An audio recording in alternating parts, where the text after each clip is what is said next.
You're listening to Civic Media. You can tune into any of our live shows on any radio station across the state with the Civic Media app. Find us in your phone's app store and listen anytime, anywhere. Broadcasting across the state of Wisconsin on the Civic Media Radio Network and around the world on the Civic Media app. This is the Dom Salvia Show. And now, here's your host, Dom Salvia. Hey, welcome to the Dom Salvia Show. Thank you for listening. Appreciate all of you. Appreciate Matt Rothschild being in the studio with me. Thank you, Matt. Appreciate Jess on the board. We're going to need your services this afternoon as well. She's on the board. She's on the lines at 855-752-4842. A lot to get through this hour. Still have some polling we want to get to. We got some articles from the Washington Post, and we have some shenanigans going on in the great city of Wausau, Wisconsin, among other things, and we will get to it all, Matt, but the polling. Let's talk about some polling. Well, the polling that strikes me as the most promising, and the national polls are so close, it's horrifying, but the good news is just how well Kamala Harris is doing among young people between the ages of 18 and 29. The Harvard Kennedy School did a poll yesterday that showed she has a 31-point lead in this demographic. Wow. Hell yeah. And among young women in that age group, 18 to 29, 47-point spread. Oh. Mm-hmm. Yeah, that's a whooping. 47? Yeah. Woo! That's terrible. I mean, Trump is not doing well among young people, and especially not doing well among young women. I can't imagine why. Little surprise. Oh, my God. Let's see. According, this is the polling here. The poll surveyed more than 2,000 individuals under 30 from September 4th through the 16th. Underscores a noticeable shift after Harris took over the ticket. Yeah, thankfully. While it's unclear who those individuals may ultimately vote for, the groups tend to vote Democrat, and in that interest, particularly among young women, is reflected. As mentioned, in the spring poll, young female likely voters sided with Biden over Trump by 22 points. But in the latest survey, their support for Harris is even more pronounced. 47. More pronounced. It's more than doubled. Come on, man. More pronounced. Spell it out. Come on, NPR. That's just an ass kicking. I mean, that's brutal. And if the volume of those folks come out, if these younger voters come out, and maybe they haven't been engaged yet, you know how it is, man. You're that age. Hopefully you get more engaged the older you get. But this is one reason I think she's going to win, though, because there are a lot of young women. There are a lot of young people in that category who've never voted before, so they don't count in the polls. Poll takers are looking at two things: registered voters and likely voters. If you haven't voted yet, you're not a registered voter, and you're certainly not a likely voter. But, with these poll numbers, and again, Taylor Swift is going to have a huge impact here on some of these young women. And, I'm hoping that and I'm sure there is, just tremendous organizing on college campuses here in Wisconsin and the other swing states. I bet Planned Parenthood's doing it. I bet Harris campaign's doing it. Sign these people up, get them registered, and make sure they're voting. And another thing that the Harris campaign's doing so much better than Trump, ground game. So I imagine they've got those organizers working on it. And so those are two of the big reasons why I think Kamala Harris is going to win. A little more on this polling as well. This one from the Raw story, and bear with me a little bit, but it bears repeating. According to the Raw story, women like North Carolina Lieutenant Governor Mark Robinson. Well, I'm just butchering this. Let me start over. Women like North Carolina Lieutenant Governor Mark Robinson, the gubernatorial candidate recently linked to boasts of an affair with his wife's sister on a porn site, more than former President Donald Trump's own supporters like his running mate, J.D. Vance. Robinson is more liked than J.D. Vance. Oh, no. Yeah, J.D. Vance has been a nightmare for Trump. I mean, he believed his sons on this one, took the sons' advice, and went with J.D. Vance, who's just not helping at all. Now, the bulwark on Wednesday, they heaped scorn, I tell you, upon Vance over recently released Harvard Youth poll data that found Vance is only viewed favorably by 18% of voters between the ages of 18 and 30. Oof. 18%. And he was supposed to help them with young people. Now, the editor of the Bulwark said that the data found that 27% of North Carolina women view Robinson favorably. So 2 different polls, but he's making the point, and I'll quote. The guy who said the Holocaust was overblown and Hitler was great, who wants to own slaves, who was a frequenter of backroom porn video booths, and who bragged about banging his wife's sister. That guy was able to get to 27% favorable with women in North Carolina. But J.D. Vance is stuck at 18% among people who are basically his same age. And I had to look it up. Vance is 40 years old. He just turned 40. Robinson's dropping, though, like a stone here. Oh, yeah. There's more to that, too. But apparently he's supposed to be hiring folks. Stand by. It's happening very soon, I'm sure. There's more to it, but the conclusion is awesome. This Harvard poll did not test favorability ratings for the Taliban or Vladimir Putin or herpes. If they had, I'm sure all 3 would have been less popular than J.D. Vance, but not by much. Ouch. I'm waiting for that debate Tuesday night. Oh, for real. 855-752-4842. And Tim Walz is so great by contrast. And so, he's so Midwestern. I mean, he's like an old shoe here for those of us in Wisconsin. Yeah.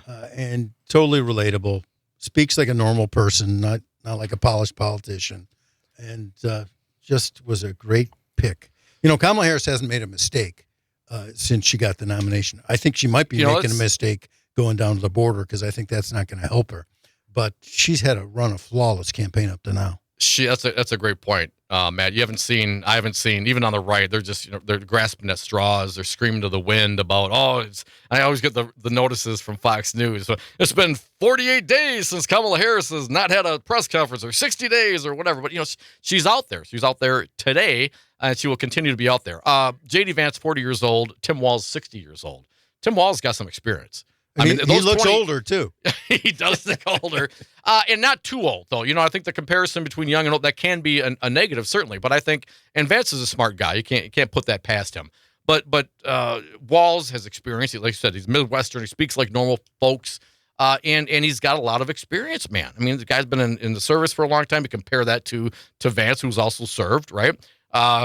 Congressman, governor, all these things, and has a track record. J.D. Vance is, he's been plucked up and propped up by a billionaire, and this is what he does. He's on the end of the strings, man. Right. Yeah, by a right-wing libertarian billionaire who paved the way for his whole career. Whereas, Walz, he was teaching social studies for 2 decades and coaching football. Well, he wasn't the head coach, so come on, man. I know. I mean, the criticisms are, but they're lacking. I think to your point, there hasn't been a stumble, in my opinion, of the Harris Walz campaign yet.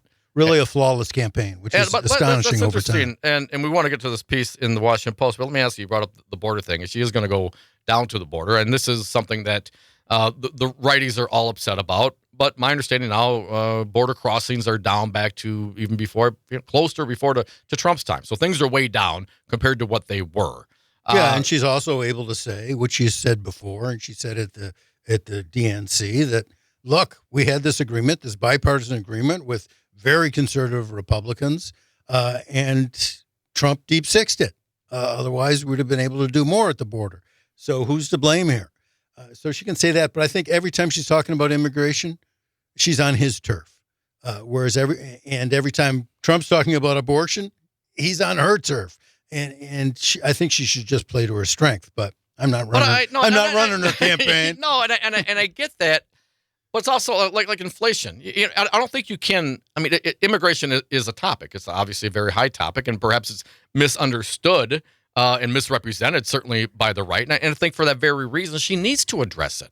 I think it's very important. If she doesn't, she can't not talk about it. And she can talk about it in the terms, as you mentioned, hey, your guy killed this thing. Right. Well, you could have done something more. Oh, okay, whatever. But your guy killed this thing. You could stay on focus. And what she could have not done as the vice president in the Biden administration is something that can be discussed. But Biden gave her an impossible task, though.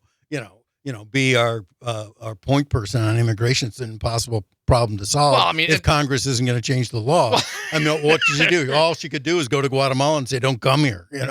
Well, didn't Vice President Pence have a similar duty as well assigned to him from the president, if from Trump at the time? But I can double check that. But that's my understanding. Everybody has a policy towards our southern border, but certainly, come on, man, we didn't fall off the coconut tree. We have a history with South America. Come on, man, we have from the corporations and our foreign policy and. Oh, right. I mean, look what the United States has done in El Salvador and Guatemala. What it tried to do in Nicaragua. What it's done in Venezuela. It's not like we're operating in a vacuum here. I mean, they waited 100 years of call it what it is, imperialism in Latin America. And there's still some legacy left from that even to this day. But that history is important, and I think to Harris's point when she was appointed by Biden to dig into it and have an understanding of that, those things are important. 100 or 20 years of policy with our southern neighbors and what was done and how it was done. I think those are things that need to be discussed. I think most people have no idea, Matt. Literally have zero idea. They just, here we are, and all these people are coming here, and to them it's just out of the blue. And that's not the case.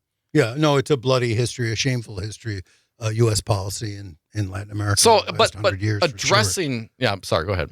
No, I mean, you look at El Salvador, the United States was funding the death squads in El Salvador that killed between 70,000 people and 150,000 people. We were funding the Rios Mad government in Guatemala in the 1980s that killed 150 to 200,000 people, peasants, trade unionists, human rights lawyers, and activists. I mean, come on. Don't forget, overthrow the government of Chile. Yeah, okay, all right. I mean, it goes on and on and on. It goes, and that's not ancient history, right? This isn't 200 years ago. This is in recent history. Yeah. Our influence and our continued influence. But for the vice president to address, one of these challenges head on. I know what you're saying. I think it's important though. She needs to address it, just like the inflation.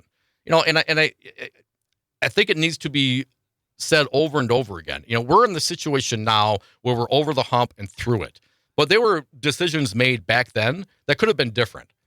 That could have been different. That could have been much worse for us in the long run. And if the decisions that were made, and certainly not necessarily by the Biden administration. No, I mean, I think the Fed could have raised interest rates earlier than it did. Right. And just slowly, when you're giving people their $1,200, $1,400 checks and throwing money out the window, which was necessary, but there was pent-up demand once COVID lifted, and people wanted to go out and spend. If people are going out and spend, it's going to get overheated.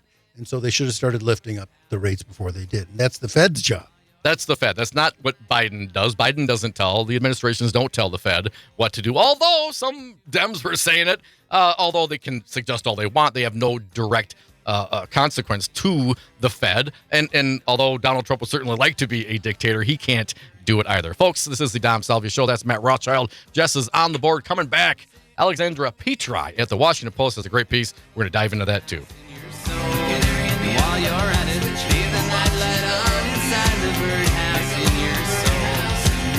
Not to put too fine a point on it. Say I'm the only bee in your bonnet. Make a little birdhouse in your soul.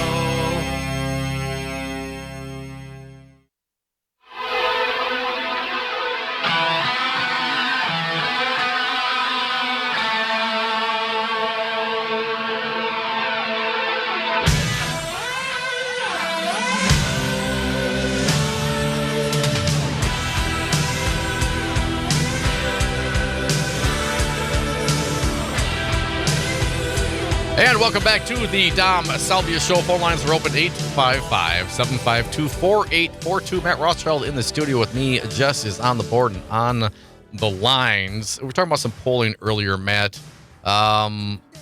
Women between the age of 18 and 29, 18 and 30 are favoring Harris with a margin of 47 points. Yeah, that's got to be the widest lead ever in that category. And we talked, I think that was yesterday when Donald Trump said, I'm gonna take care of all you women. You're not gonna be lonely, you're not gonna be afraid. I am your protector. I mean, and this in my understanding, because he was reading this off a teleprompter, this was done with purpose. This wasn't him just going off the rails and saying stupid, crazy, creepy things. Like, this is what somebody thought is what exactly women want to hear. I don't think a woman wrote that, though. No.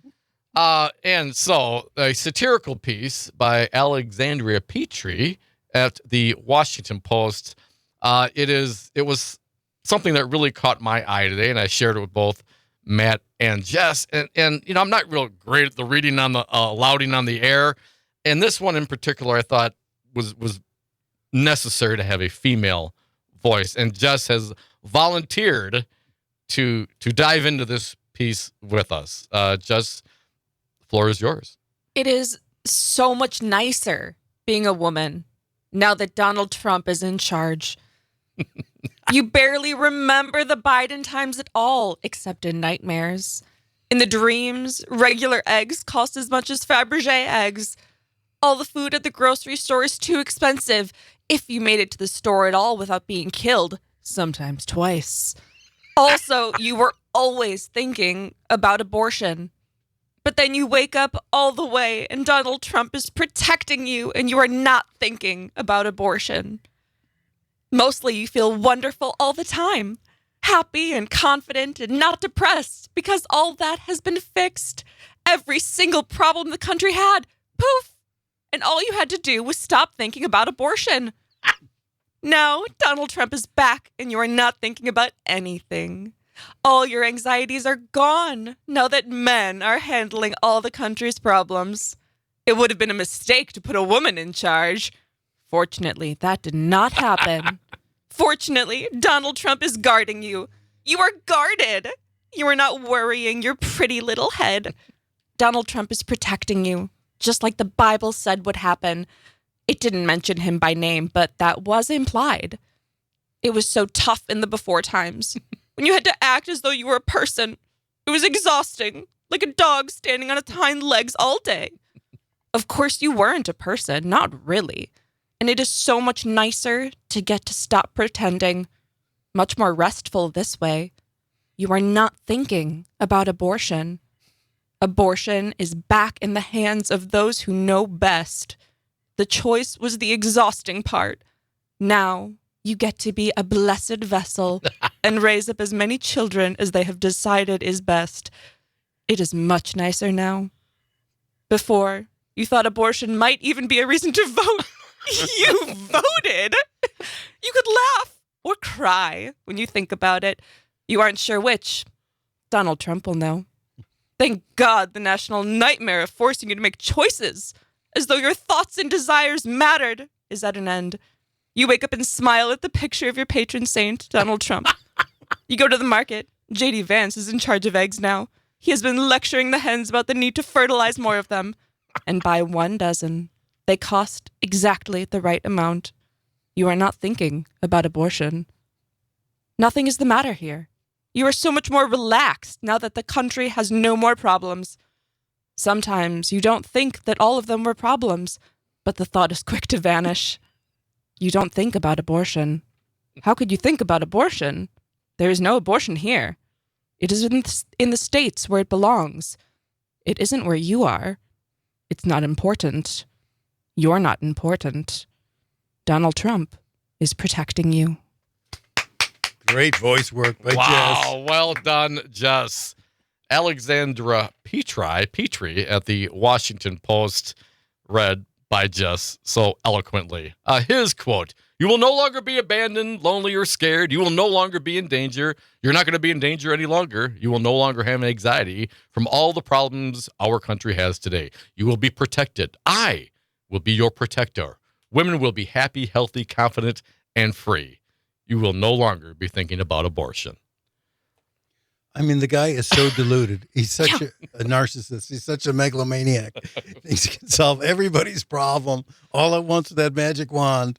You know, as Maggie Dawn said in the last show here on Civic Media, I mean, this is just the very definition of paternalism. You can't get more paternalistic than this. No! I mean, again, someone thought that was a good thing to say. Really? Someone thought this is really going to reach women. It's going to help bridge that gap that he's got with. They're going to be so excited to vote But then they'll never have to vote again. No, never have to. And never have to worry about anything. They don't have to worry about it. Don't worry your pretty little head about it. No one has to vote again. No one's ever going to have an abortion again. It will be grand. It will be Rainbow Land. I mean, this is what he sells. This is the con man. He's just constantly. It's Rainbow Land. Rainbow Land isn't real. We got to find those cons. And there's a reason why apparently Donald Trump is losing 47 points. The margin is 47 points, and this is why. That's astounding. And I heard something, read something yesterday. I can't quote from the source, but it made some sense to me that perhaps this was written by men about women for men. This wasn't written for women. It's about women. It relates to women. It talks about women, but it was written for men. And that's the only way that I can put my head around why someone would think that Donald Trump's quotes yesterday would be in some way help him with the female vote. And this is why I think, obviously it was written by men, maybe for men, but there are going to be women who go in who lie to their husband on their way out the door and say they voted for Trump and they're not going to vote for Trump because of this issue and just because of his, horrible personality. Folks, this is the Dom Salvia Show. Thank you, Jess. Well done. Matt Rothschild in studio with me. I'm going to bring this back home a little bit, but we also have the president addressing the UN General Assembly yesterday. We have some notes on that. I want to talk a little bit about that, of course. Some foreign policy, you got to address some of those things as well. And the mayor up in Wausau, not our friend, but this other guy, Denny, trying to steal some drop boxes? Moving a drop box? What? Folks, we'll be right back. Join us.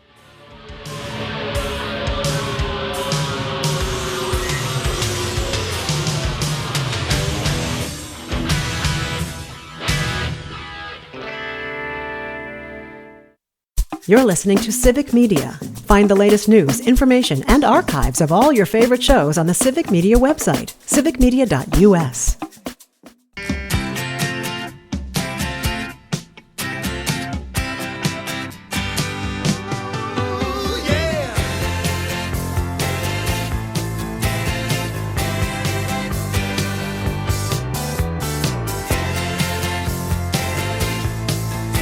Welcome back to the Dom Salvia Show. Thank you for listening. You can be a part at 855-752-4842. A little Jay Ferguson getting us going this afternoon. Matt Rothschild sitting in the studio with me, just playing the tunes. Thank you, Jess. I love that song, man. You're very welcome. And you can join us 855-75-CIVIC.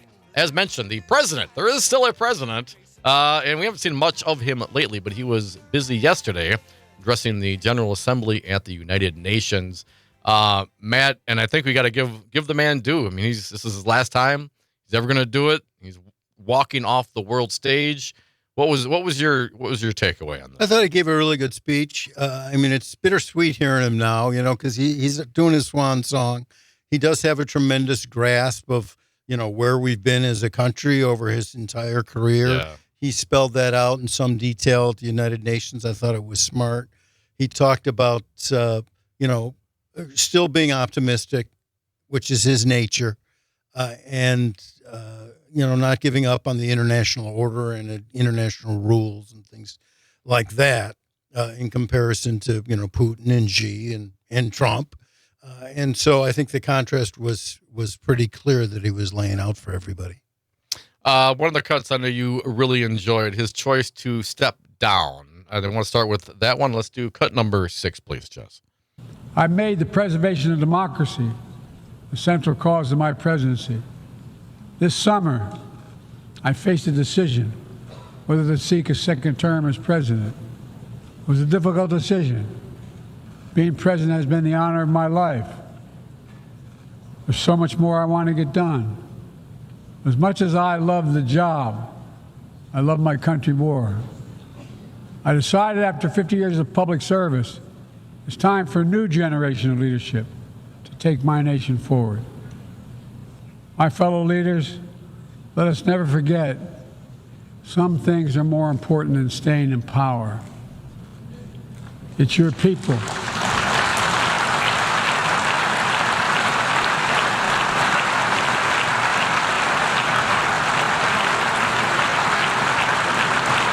Really classy comment. Yeah. It's your people that matter the most. Never forget, we are here to serve the people, not the other way around. Because the future will be won by those who unleash the full potential of their people, to breathe free, to think freely, to innovate, to educate, to live and love openly without fear. That's the soul of democracy. I mean, it is such a rare thing to have a politician willingly give up power.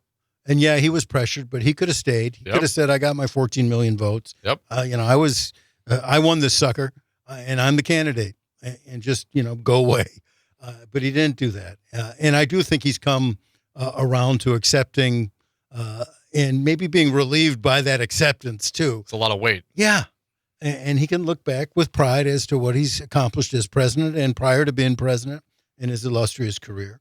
And he took a principled stand by stepping down. And yeah, he did get some clapping there. I wonder how many leaders really agreed with him that they want to give up power too. I doubt there were many. No, right. But I actually chose to keep in all of that applause. Yeah. A lot of times when I'm doing some of this editing for the shows, I'll cut it down. I made a choice to keep that in because you can hear how many world leaders are there recognizing that this is a man who knows diplomacy. This is a man who knows how to lead effectively, how to communicate effectively, and they know what the alternatives are. Yeah. And he did something I think few of them would do. So it was just such a neat little moment there with the applause, too. So I'm glad you kept that in. Yeah, it really was. And good point, Jess. The leadership that he showed, as mentioned, by stepping down and recognizing the moment, recognizing what needed to be done, and actually going ahead and doing that. And to hear the audience and the applause at the United Nations, I love the fact that, in the same breath that he's bringing up the people and recognizing that, ultimate power for the sake of power is not what it's all about. While he's recognizing those things, he's also putting down, the authoritarians. Right. Exactly. He's also knocking them down in the way that he's lifting up, the people. He's knocking down the authoritarian and the fascist types. And it was so graceful. Again, he's an old guy talking. I get that, but I thought there was a great contrast to what we know some of these countries are really in for. Right. So it was in contrast to Putin or Xi or the North Korean leader, and in contrast to Trump. Well, isn't that thing? What about Orban? I mean, Orban. He loves Orban. Trump does. We have some more Biden at the UN from yesterday. We're going to cut number 7, if you would please, Jess. In our time, the center has held. Leaders and people from every region and across the political spectrum have stood together, turned the page. We turned the page in the worst pandemic in a century. We made sure COVID no longer controls our lives. We defended the UN Charter and ensured the survival of Ukraine as a free nation. My country made the largest investment in climate, clean energy, ever anywhere in history. There will always be forces that pull our countries apart and the world apart. Aggression, extremism, chaos, and cynicism. A desire to retreat from the world and go it alone. Our test is to make sure that the forces holding us together are stronger than those that are pulling us apart. That the principles of partnership that we came here each year to uphold can withstand the challenges. That the center holds once again. He was playing off a very famous poem by the Irish poet William Butler Yeats that goes, "Things fall apart, the center cannot hold. Mere anarchy is loosed upon the land." And here he is saying the center did hold. And I think he was referring to France. I think he was referring to Britain. He was referring to us after January 6th. It looked like it wasn't going to hold. Mm-hmm. And there was mere anarchy on January 6th. And so it's an optimistic vision that we will survive this period. And yet, we need to make sure that we don't go in that authoritarian direction that you were mentioning, Dom, because that is the real challenge right now. And I give Biden credit. He has stood for democracy through his whole administration. That was the reason he ran. And that's, he stood up. Will forever be in his debt for beating Trump. And it's a continual struggle. You know, Absolutely. this is not something that, you know, you declare victory on. Hey, great speech. It's all over. It's done today. I mean, much like the P drive, poof, all the problems are gone. You know, it is a constant ebb and flow of that center. You know, if you're down for the people, if you're down for democracy, if you're down for, you know, being able to love who you want, to live without fear, without want, you know, that's true freedom. And these things are never guaranteed to be passed along.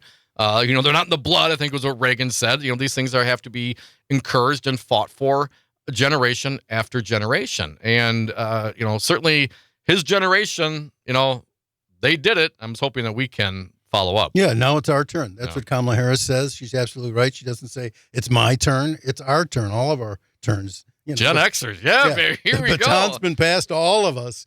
We better catch that baby.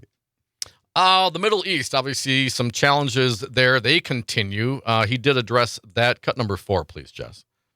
Now is the time for the parties to finalize its terms, bring the hostages home, and secure security for Israel and Gaza free of Hamas' grip, ease the suffering in Gaza, and end this war.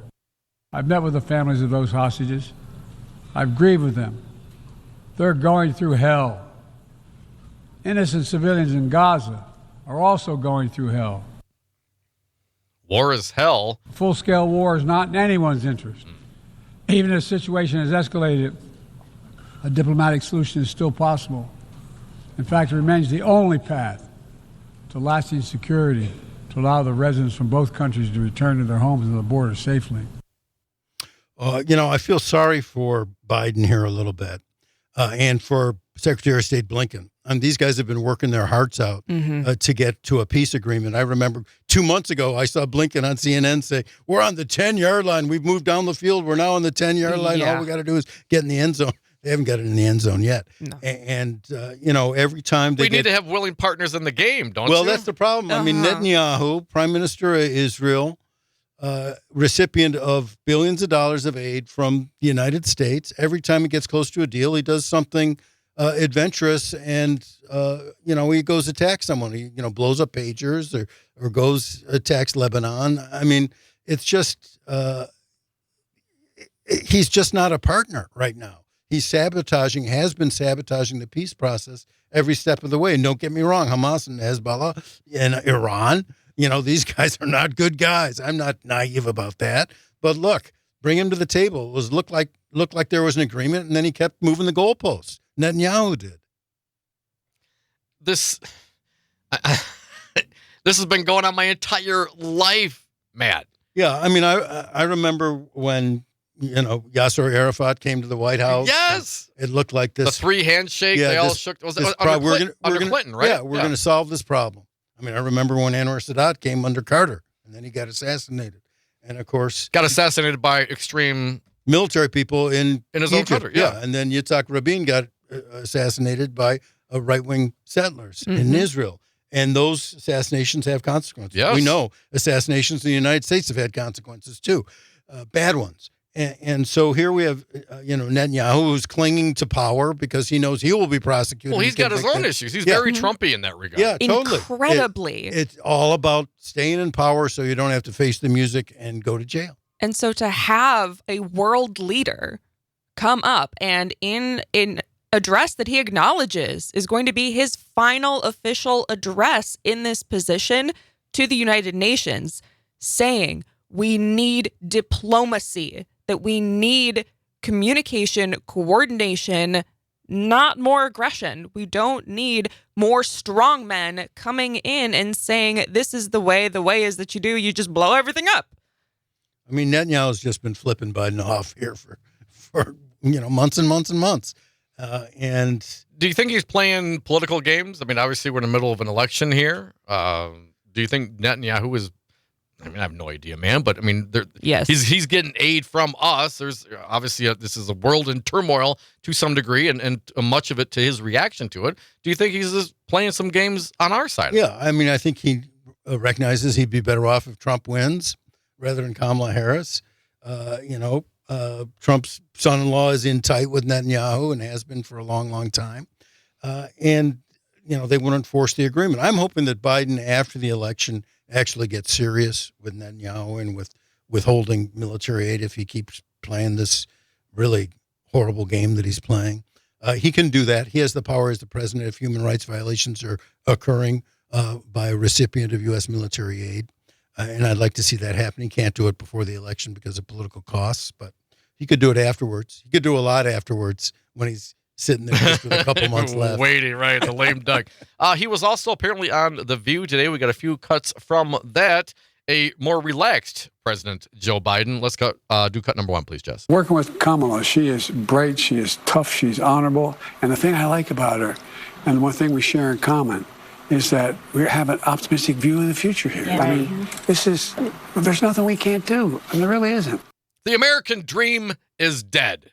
That's what we hear from Donald Trump. Right. And I had no idea how much I missed the optimism until Harris got involved here. Yeah, and her speech at the convention was a very sunny speech. That's why people have made comparisons between that and Ronald Reagan, because she does offer an optimistic view. Biden offers an optimistic view. All Trump says is, we're a terrible country in terrible shape. It's never been worse. We're all going to die. One more from Biden on The View. Cut two, please, Jess. I just think the environment is such that we can get so much done, but we have to focus. We have to believe in ourselves again. And that's what I like most about Kamala.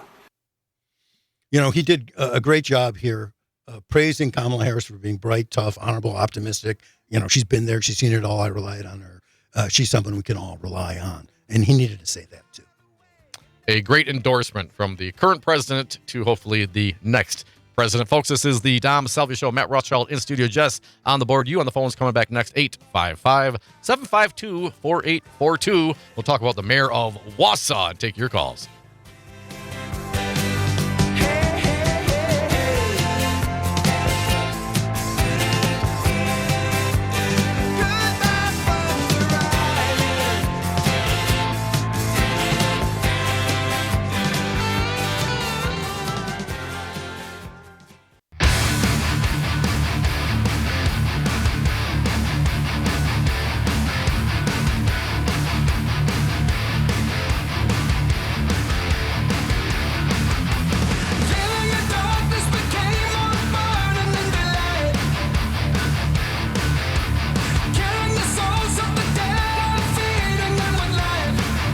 And welcome back to the Dom Salvia Show. Thank you so much for listening. Our last segment of the day. If you got something to say, hit us up on the lines right now, 855-752-4842. Wisco Paul, you've been the most patient. Let's get you on the line. Hey, Wisco, what do you got for us? Hey, thanks for taking my call. Nice show, Dominic. Thanks, man. I always enjoy. Matt. Hey, Biden doesn't get enough credit. He did an awesome job from where we were at 3.5, almost 4 years ago as now. And I think someday people will look back at historians and they'll go, wow, this guy saved us. Here's the thing that gets me today is, if I have my facts right, Trump sided with Putin today in the war in Ukraine. That means, in my mind, he doesn't care about NATO. And how can this guy even be relevant with statements like this? And I'll ask you and Matt that. And thanks for taking my call. Keep up the good work. Thank you, Paulie. I mean, it's more of the same, I think, Matt. You got any opinion on that? Well, I agree with Paul, and Biden deserves a lot of credit, and will go down in history as a great president. I have a slightly different take on Ukraine because for 30 years at the Progressive Magazine, when I was there, we were warning people about the risks of nuclear war. And I'm worried, Zelensky's over here trying to get us to give him long-range missiles and can go deep into Russia. And I don't want to play a game of nuclear chicken with Vladimir Putin. And there's no way that Ukraine's going to win the war. So we got to start thinking of how we can get negotiations and diplomacy and get these two sides to the table and find a way to end this war. And so I'm a little less belligerent on Ukraine than I know some folks are. 855-752-4842. Callers, be patient. We will get to you. Thanks for the call, Wisco. The mayor of Wausau. Let's just throw this one out there. We're gonna run out of time here.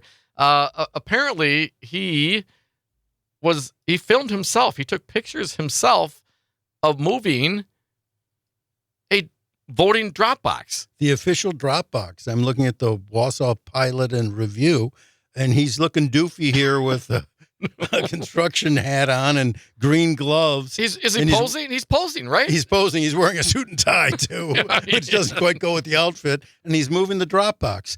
And that's going to confuse voters who saw the drop box in one place, and now they don't know where the drop box is. The city clerk has already reported it as an election irregularity to the Wisconsin Elections Commission and to law enforcement.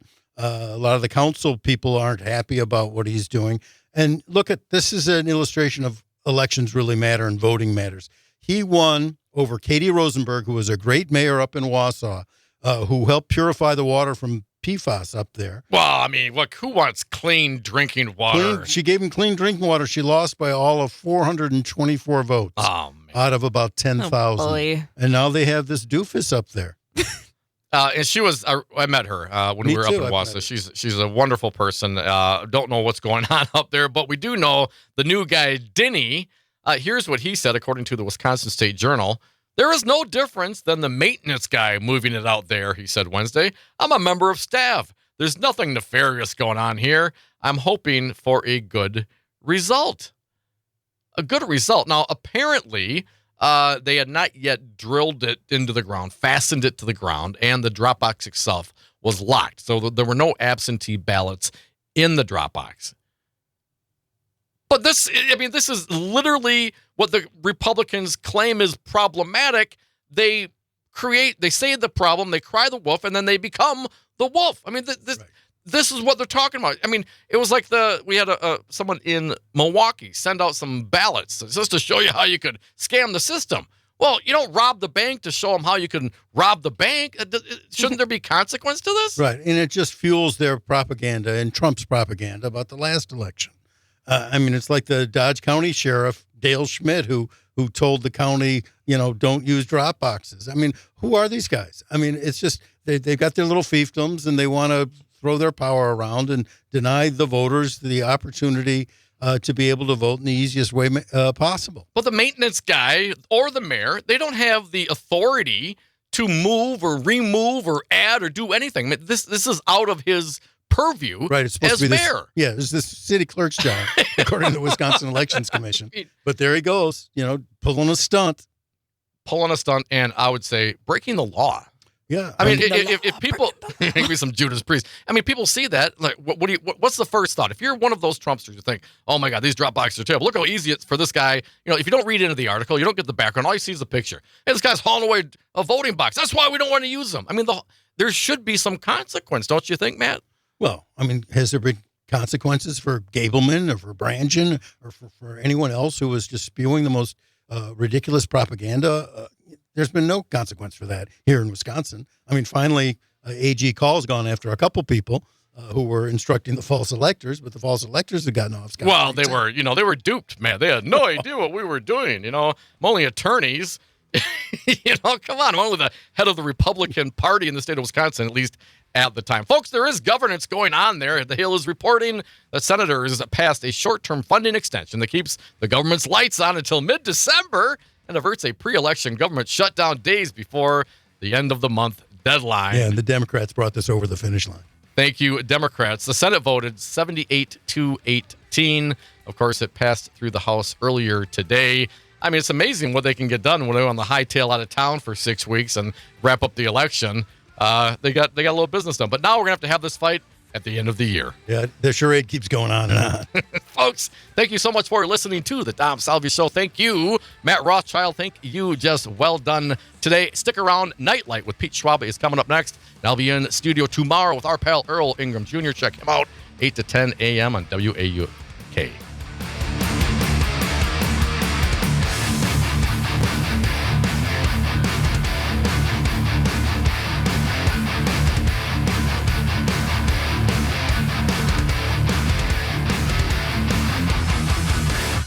The national news cycle never stops, but it can be hard to find news about your local community. Civic Media is dedicated to providing quality local and state news coverage across Wisconsin. With the Civic Media app, you can get notifications about local stories that matter to you and your community. Find the free Civic Media app in your phone's app store and choose notifications from the menu to tell us what kind of news you want to hear about.